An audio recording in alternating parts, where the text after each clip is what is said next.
Ngayon sa social media ang kakaibang wedding souvenir ng couple na sila Nino at Yana ng Laguna.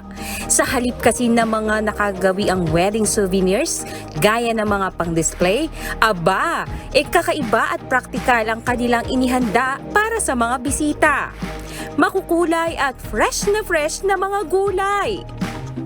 Walang umuwing bitter dahil may kanya-kanya silang bitbit na ampalaya.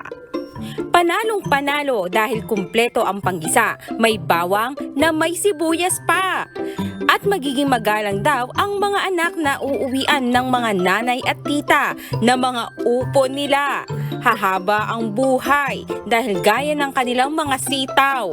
At sing-init daw ng siling labuyo ang pagmamahal nila sa kanilang mga kamag-anak at kaibigan at nakiisa sa kanilang pagsasama.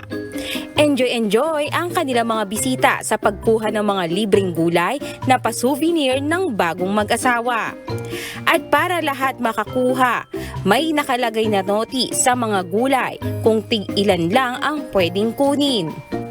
Plus, may libre na rin bayong para namang sosyal pa rin ang pagpili ng gulay kahit nakatodo bihis ang mga bisita.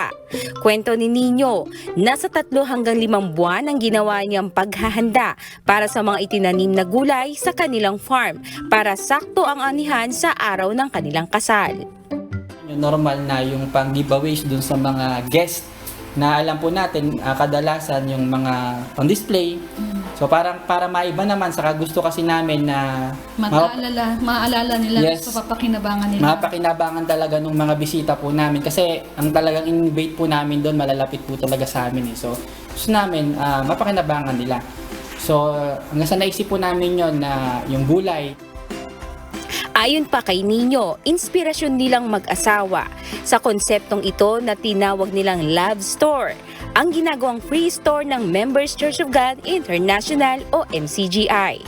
Sakto naman po, nag-organize din po kasi kami ng free store doon sa church po namin sa MCGI. So, kinuha po namin yung idea po na yon na naglagay kami ng booth doon sa venue, sa isang venue, sulok ng wedding, doon sa venue po namin.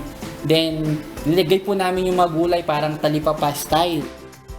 Kahit noong nanliligaw pa lang si Nino kay Yana, mas gusto daw niyang inereregalo yung bunga ng pagpapagal niya. So, nagdala ako ng fruits and vegetables galing sa mga harvest dun sa farm namin. Sakto pa naman noon, meron isang malaking langkang hinog na matamis dun sa amin. Ayon pa sa bagong kasal naman, mainam talaga ang handa at preparado kapag papasok na sa buhay mag-asawa, lalo na't mahal na ang mga bilihin ngayon.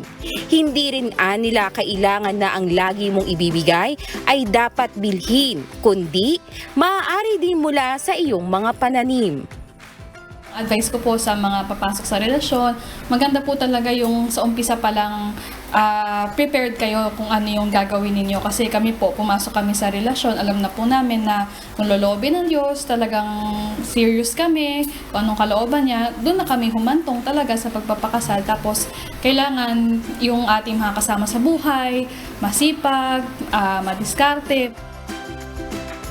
Ang love story at wedding ni Nino at Yana ay nagpapakita ng halimbawa na maging masinop at praktikal na mag-iiwan sa kanilang mga panauhin na mas malalim na simbolo ng pagmamahal dahil sa kanilang love story.